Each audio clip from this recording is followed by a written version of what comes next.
Last month, SpaceX launched 2 humans to the International Space Station, Bob and Doug, who are 2 astronauts from NASA who have managed to become the first commercial astronauts in a sense, although they were, of course, paid for by NASA and whatnot. But still, this is the first time a privately developed spacecraft has launched into orbit. In the past, we've had private companies who have built the designs from NASA who have launched into orbit. And we've had at least one private one that was completely privately developed, no public funds, that managed to make it into space, the Spaceship One. But this is the first time to make it into orbit with astronauts on board with a privately developed spacecraft. So it's a huge, huge achievement, and congratulations to the SpaceX team, to NASA, and to Bob and Doug for making this mark in history. Looking around the internet, a lot of people were like, hey, good job, SpaceX, but what did NASA really have to do with this? Well, let's talk about what SpaceX would be like without NASA, because oftentimes these two come butting together, but the truth is that they have a very good relationship between the two companies, and a very important one, and it's one that should be continued to cultivate as time goes on. So let's talk about SpaceX first. SpaceX started in 2001. It was being a small satellite company. It was kind of the Rocket Lab of 20 years ago. Except for they didn't have a lot of the technology. They hadn't done quite as much market research, and the small satellite market was just not as big as it was then. They were developing a rocket called the Falcon 1 that could carry a small payload into space. Many of the small satellites could fit on there. And they had just barely attempted to launch it. I think in 2006 it had failed miserably. So that's the kind of state of the land. Well, at the same time frame, NASA was undergoing some interesting changes. It had lost another space shuttle. The Space Shuttle Columbia broke up on re-entry. And they were looking towards the future to try to figure out what the best future would be for such a spacecraft. And they determined that they wanted to go into a commercial space. This was a program that President Bush kind of helped to shepherd along to try to privatize some of these things that had been done with great success already, like resupplying the space station and eventually bringing astronauts there, and have NASA's focus be deep space. In 2006, just after this first failed launch of Falcon 1, SpaceX received $300 million from NASA to develop a larger rocket and a payload that could be carried to the International Space Station. This was the Cargo Dragon version 1, along with the Falcon 9 rocket. $300 million is a steal. Now, granted, they had to invest their own private funds to be able to make this happen, which Elon Musk was more than willing to let work. And as a result, they got the Falcon 9 rocket. The rocket was able to launch missions to the space station to carry cargo. And most of the early missions of the Falcon 9 rocket were, in fact, to carry this cargo to the space station. So one might ask, what would SpaceX be without NASA's involvement? This is actually a very difficult question to answer, but we're going to give this the best shot that we can. When SpaceX started to develop the Falcon 9, they pretty much shelved all of the other things. They continued to launch the Falcon 1 until they had a successful mission. And they also had a few payloads that were ready that were small enough to fit on the Falcon 1 that they launched. Actually, they really only had one. The other payloads that were small enough, then there were a number of contracted missions on the Falcon 1 back in the day. They just weren't ready for launching at that point in time, so they had to be delayed. Okay, so Falcon 1 gets into orbit, and it has made some success. SpaceX received a contract from NASA at that point in time to continue things along and push things forward. And they pretty much shelved the Falcon 1 at that point in time. Well, in this hypothetical future where NASA did not invest in the commercial crew or commercial cargo mission, SpaceX still would have had to continue with the Falcon 1 for a while. They had just barely developed it. They'd been starting to make a little tiny bit of cash, but they would have probably kept going with that. Although, even at the time, the launch market was much more skewed towards the Falcon 9, and the Falcon 9 makes way more profit than the Falcon 1. The Falcon 1, the estimated profit was maybe $1 million per launch for a rocket that cost probably $100 million to develop, roughly. That's a lot to ask for. Now, SpaceX had to contribute some of their own funds to the development of the cargo mission to the space station, the Cargo Dragon. And in order to do this, they had to divert funds that would have otherwise gone to the Falcon 1. So they could have kept the company alive. It would have been a small sat company, and they would have had some of these eyes on maybe the Falcon 5, that was a 5-engine Merlin engine rocket, but kind of similar to Falcon 9. The Falcon 9 was still on the plate, and I feel like they would have gotten there eventually. But they probably would have taken a little bit more time. SpaceX started to really launch the Falcon 9 in 2012. I have a feeling that they would have gained more experience from the Falcon 1 to be able to iterate things faster, and they probably would have had some success, but let's say that they were delayed 3 or 4 years towards getting that. So we have about a dozen maybe Falcon 1 launches that would have happened, and then the Falcon 9 would have been developed. SpaceX probably would have continued to put all of their eggs in the Falcon 9 basket because it was a far more profitable one.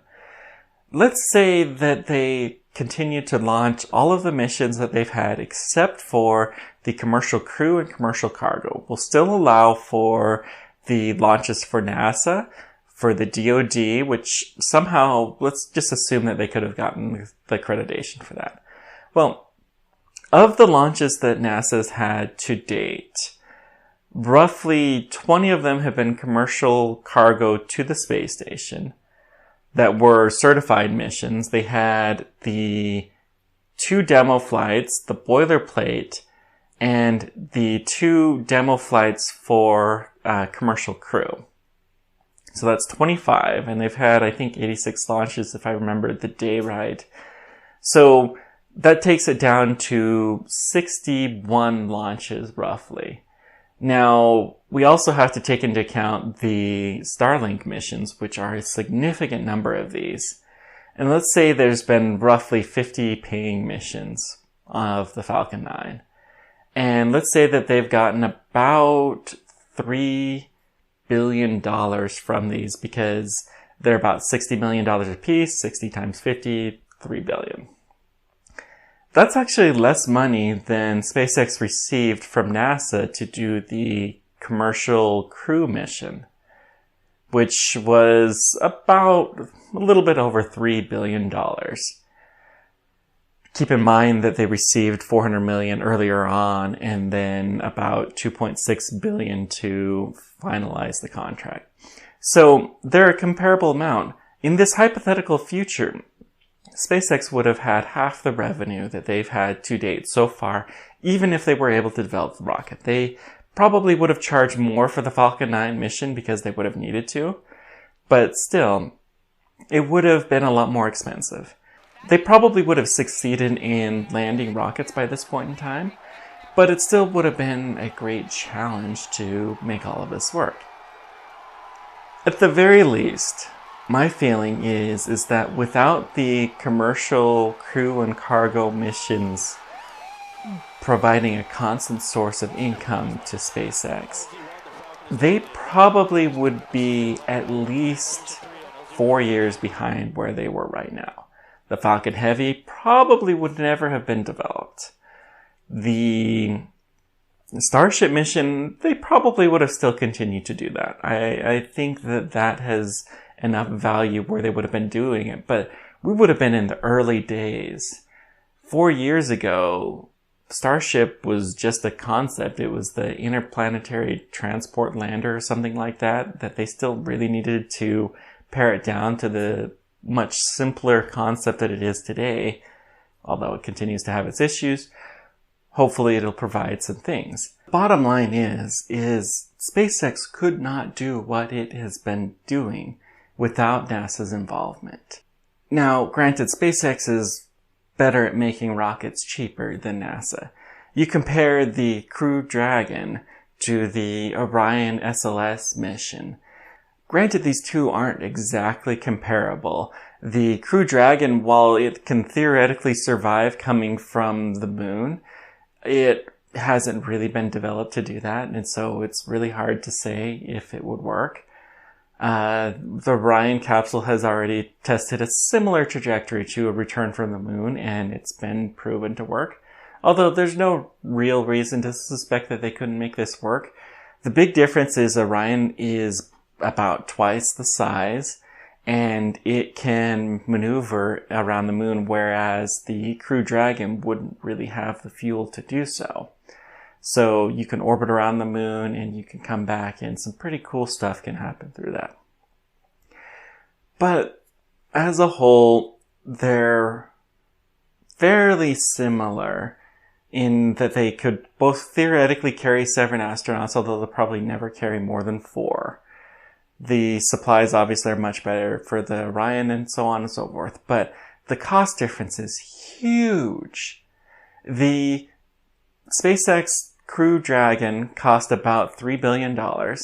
Let's go ahead and count $500 million from the development of the Falcon 9 rocket that they received from NASA in the early days. So let's call it $3.5 billion, just to be generous. Let's also include another $500 million from the development of the Falcon Heavy, which would have been necessary to take it into some kind of an orbit around the moon.